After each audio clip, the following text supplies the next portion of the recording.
Halo semua, perkenalkan nama lengkap saya Victorianus Rowale, biasa dipanggil Rian. Jadi, pada kali ini saya akan menceritakan sebuah kisah, yaitu kisah Timun Mas dan Raksasa. Di sebuah kampung di Jawa Tengah, hiduplah seorang janda parubaya yang bernama Mbok Srini. Ia hidup sendiri sejak ditinggali suaminya beberapa tahun silam.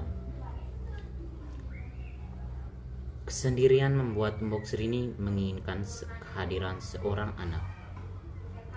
Tiap hari, ia berdoa agar Tuhan Yang Maha Kuasa memberikan ia seorang anak. Pada suatu malam, Mbok Srini bermimpi.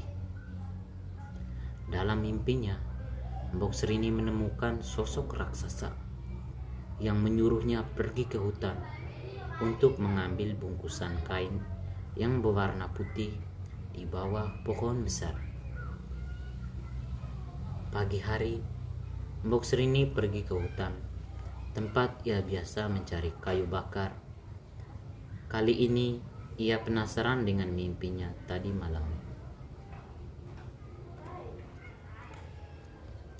Sesampainya dia di bawah pohon besar, ia menemukan bungkusan kain kecil yang berwarna putih berisi biji mentimun.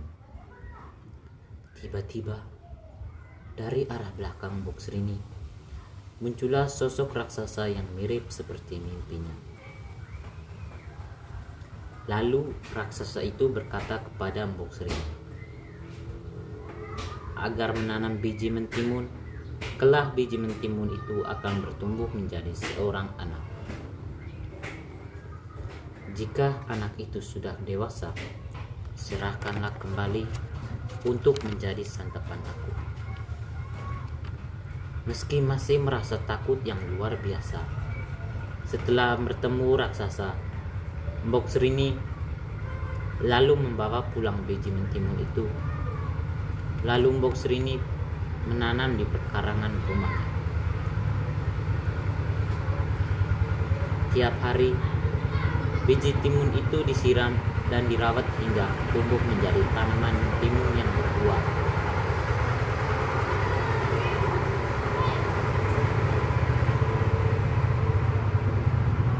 Tetapi anehnya, buah itu hanya satu. Buah itu berwarna kuning keemasan dan terus membesar hingga mencapai seukuran bayi manusia. Lalu Mbok Srini memetik buah mentimun yang sudah matang itu untuk dibawa ke dalam rumah. Setelah dibuka, ternyata dalam buah mentimun itu terdapat bayi perempuan. Mbok Srini lantas memberi nama bayi tersebut dengan nama Timun Mas. Timun Mas tumbuh menjadi gadis yang cantik, cerdas, dan baik hati.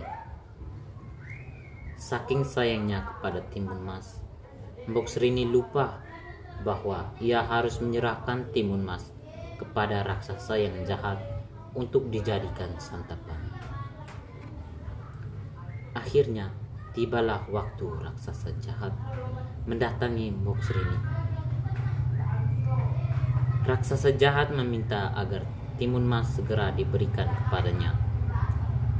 Agar tidak menjadi santapan raksasa, Mbok Srini meminta perpanjang waktu 3 hari lagi dengan alasan Timun Mas sedang sakit sehingga dagingnya tidak enak untuk dimakan. Namun raksasa itu menuruti permintaan Mbok Srini dan menunggu hingga 3 hari. Jika sampai 3 hari pun masih tidak serahkan, maka Mbok Srini lah yang harus menjadi gantinya, kata raksasa itu. Mbok Srini pergi meminta bantuan petapa sakti yang tinggal di atas gunung. Petapa Sakti bersedia membantu Mbok Srini dengan menyerahkan 3 bungkusan. Bungkusan itu berisi biji semangka, jarum, dan petis. 3 hari pun berlalu. Raksasa jahat kembali lagi menemui Mbok Srini untuk meminta timun emas agar diserahkan kepadanya.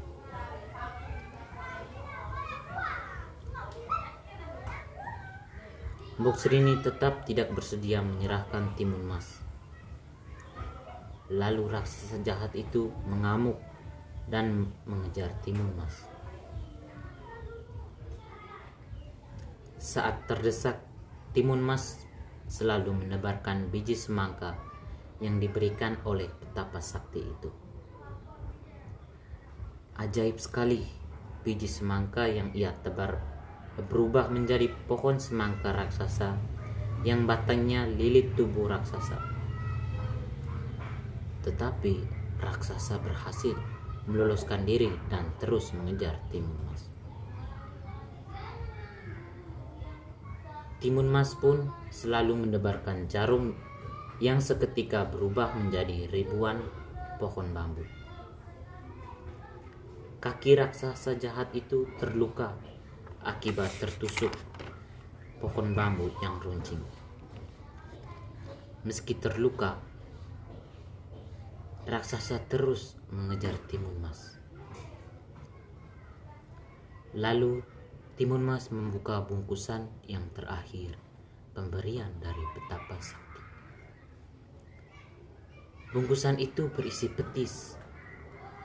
Setelah dibuang ke tanah, petis berubah menjadi lautan lumpur panas yang merendam tubuh raksasa hingga menemui ajalnya.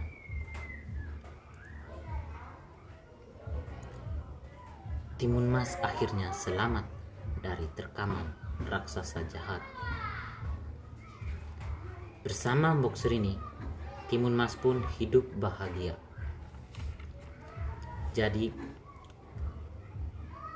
di dalam sebuah cerita ini ada juga hikmah dari cerita ini. Hikmah dari cerita ini adalah jangan mudah berjanji kepada orang lain tentang sesuatu hal yang tidak bisa kita tepati. Jadilah orang baik yang tidak mudah membuat janji-janji serta mengingkari janji. Jadi itu saja cerita dari saya. Sekian dan terima kasih.